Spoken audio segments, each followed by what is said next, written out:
মাগো তোমার মতো হলোই না কেহ আমায় বুকে টানি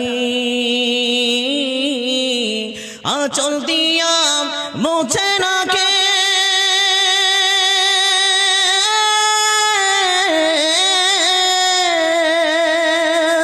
আঁচল দিয়া মুছে না কেউ আমার চোখের পানি হায়রে মা জননী আমার হায়রে মা জননী চইলা গেলা কোন অজানায় আমায় নিলানা পথে পইরা কান্দি আমি নই যে ঠিকানা চইলা গেলা কোন অজানায় আমায় নিলানা পথে পইরা কান্দি আমি নই যে ঠিকানা জীবন আমার যাইব কেমনে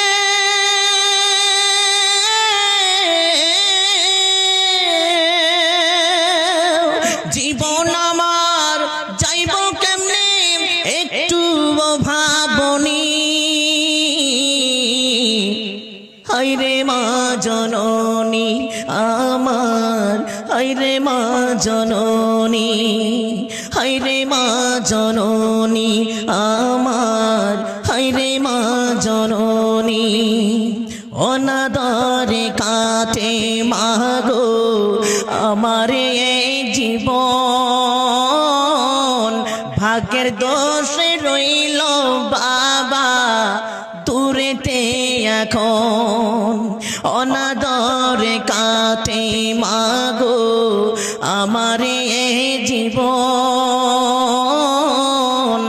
ভাগ্যের দোষে রইল বাবা দূরেতে এখন তুমিও নাই বাবাও নাই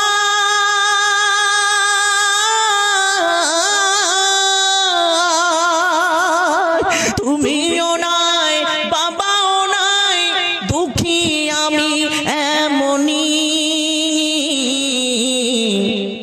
হায়রে মা জননী আমার হায়রে মা জননী মাগো তোমার মতো হলোই না কেহ আমায় বুকে টানি আঁচল দিয়া মুছে না কে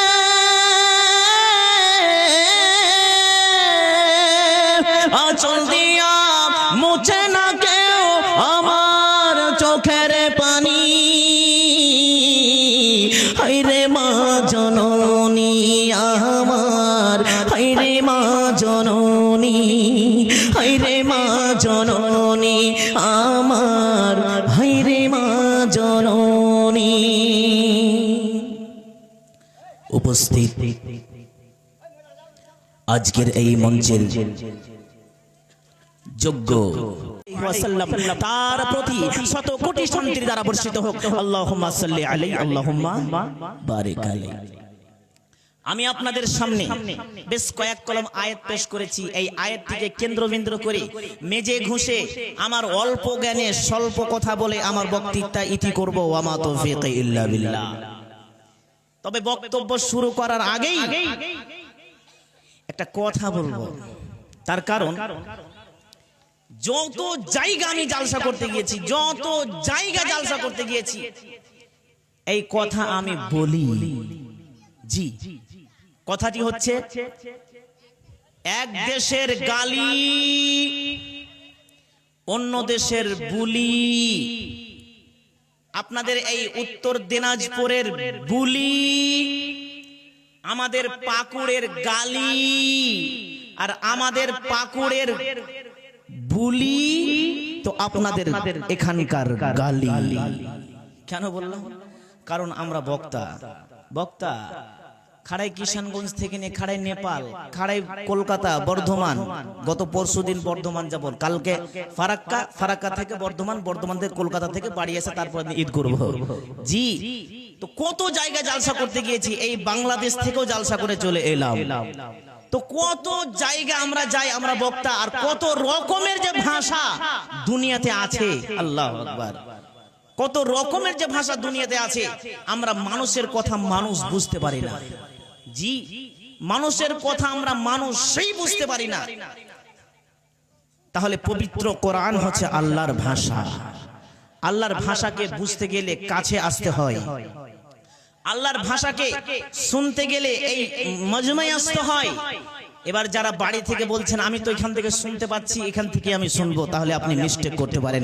কারণ পবিত্র কোরআনে এমন এমন কথা আছে, আপনি কি শুনবেন, কি বক্তা বলবে, আর আপনি কি শুনে বসে থাকবেন।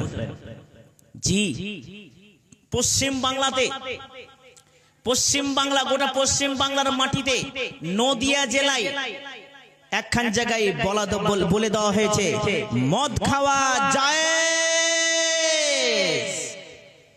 কিছু মাল খোর তখন বলছে শালা এতদিন পর একটা বক্তা এসেছে রে, জি মদকে জায়েজ করে দিয়েছে। জি, খালি হারাম হারাম হারাম, এতদিন পর একটা বক্তা এসেছে মদকে জায়েজ করেছে। জি, যখন বলে দিয়েছে মদ খাওয়া জায়েজ, তো পিছন দিক থেকে একটা আদা মালখোর একবারে লাফিয়ে উঠে বলছে নারে তাকবীর আল্লাহু আকবার, নারে তাকবীর আল্লাহু আকবার। জি, আর বক্তা বলছে জান্নাতে 4টি নদী আছে। কয়টি নদী? 4টি নদী আছে জান্নাতে। একটা হচ্ছে পানির নদী, একটা হচ্ছে দুধের নদী, একটা হচ্ছে মধুর নদী, আর একটা হচ্ছে মদের নদী। মদের নদী, মদের নদী। আল্লাহ জান্নাতে মানুষকে মদ খাওয়াবে, আল্লাহ জান্নাতে মানুষকে মদ খাওয়াবে। পিছন দিক থেকে ওই মালখোর আবার উঠে বলছে নারে তাকবীর আল্লাহু আকবার, নারে তাকবীর আল্লাহু আকবার। কমিটির লোক গিয়েছে, জালসার কমিটির লোক, বেশি তাকবীর কেন দিছিস? এত কি হয়েছে তোর, এত কুট করে না কিসের, তুই তাকবীর কেন তো দিছিস? তখন ও বলছে বে হুজুর কি বললে শুনলি না, হুজুর কি বলছে শুনছিস? আল্লাহ নিজে জান্নাতে মদ খাওয়াবে। এবে দুনিয়ার মাল খেয়ে প্র্যাকটিস না থাকলে জান্নাতে খাবি কি বে? দুনিয়ার মাল খেয়ে প্র্যাকটিস না থাকলে জান্নাতে খাবি কি তুই?